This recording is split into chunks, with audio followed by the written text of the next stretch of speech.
하나기술입니다. 지난 20년 11월에 상장을 했고요. 35,000원 공모가에 91,000원 따상을 기록했습니다. 상장 당일 3,596억의 거래대금이 출현했었습니다. 바로 다음날 2750원의 전환사채 청구권 행사와 상장 전환 우선주 보통주 전환 공시를 올립니다. 2차 전지는 원통형 파우치형 각형으로 구분이 되는데 이 세 가지 공정 전체를 설계 가능한 기업은 하나기술이 국내 유일합니다. 21년 실적 업사이드 예상되며 신사업 성장 전략에 대한 기대감으로 연일 상승을 이뤄냈습니다. 16만 3,400원까지 상승을 이뤄낸 다음에 기간 조정, 가격 조정을 받는 와중에 21년 3월에 1:1 무상증자가 결정됩니다. 무상증자 이후에 주가 흐름은 좋은 흐름을 나타내면서 상승세를 보여줬습니다. 무상증자로 인해 보통주는 703만 주가 됩니다. 7월에 들어서 두 번의 단기 차입금 증가가 있었습니다. 20년 실적부터 1분기, 2분기 실적까지 좋은 결과가 있진 않았습니다. 역시 실적이 안 좋다 보니까 주가의 흐름도 좋진 않았습니다. 20년 적자 전환되고 21년까지 적자 지속되지 않나. 하지만 4분기 실적부터는 좀 개선될 걸로 좀 보고 있습니다. 그래서 내년부터는 좋은 흐름을 이어주지 않을까 예상해 봅니다.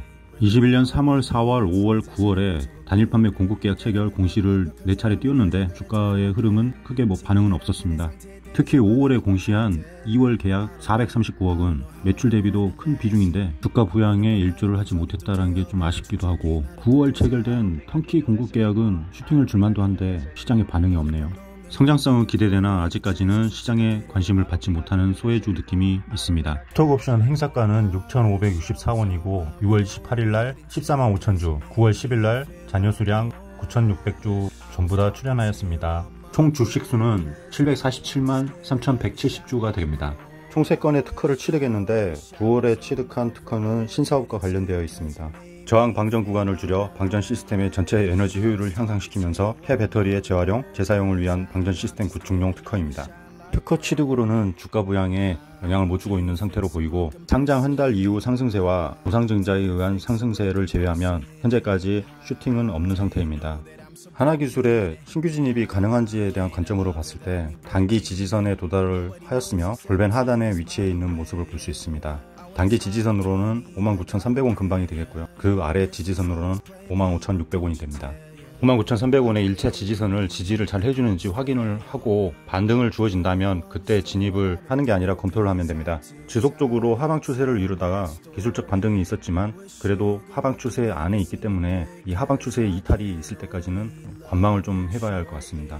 총 주식수 747만 주 중에서 유통 주식수는 462만 주가 됩니다. 유동률은 61.88%인데 일 거래량이 40억에서 69억 수준으로 거래량과 거래대금의 의미는 없습니다. 외국기관이 9월 마지막 주에 매집했던 물량을 조금씩 털어내 가면서 비중 축소를 하고 있는 상태에서 그 외국기관이 던지는 물량을 국내기관이 받아주면서 매집 중이나 단기 매집으로 추정되며 종합적으로 매동은 볼 게 없습니다. 사실 이런 소형 코스닥 종목에서는 외인이나 기관의 매수세가 기계적으로 들어오진 않습니다. 이게 들어온다면 전부 다 단타라고 봐도 무방할 정도입니다. 현재 주가의 흐름을 봤을 때 아직 세력의 개입도 보여지지는 않습니다.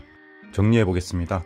하나기술에 기대되는 점은 배터리 3사와 전부 거래를 실시하고 있는데 LG화학이 GM과 배터리 공급을 재개를 실시했다는 점, 루시드에 공급을 한다. 삼성 SDI는 원통형 배터리로 테슬라와 루시드에 공급, SK이노베이션은 포드 전기트럭, 현대 아이오닉 7에 배터리 공급을 하는 부분입니다. 배터리 완성 3사가 글로벌 시장 점유율 30%가 넘었죠. 이 점진적으로 배터리 3사가 성장을 하게 되면서 하나기술도 같이 성장하리라 예상하고 있습니다.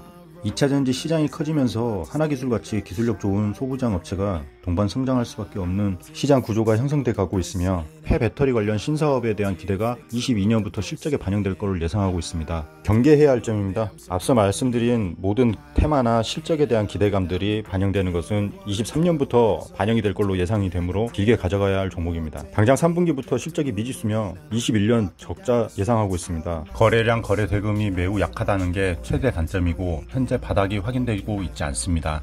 그래서 결국은 신규 진입에 대한 관점으로 봤을 때 정찰병 한 주를 보내는 게 어떤가 싶습니다. 분할 매수로 20% 이상 담기에는 리스크가 있습니다. 끝.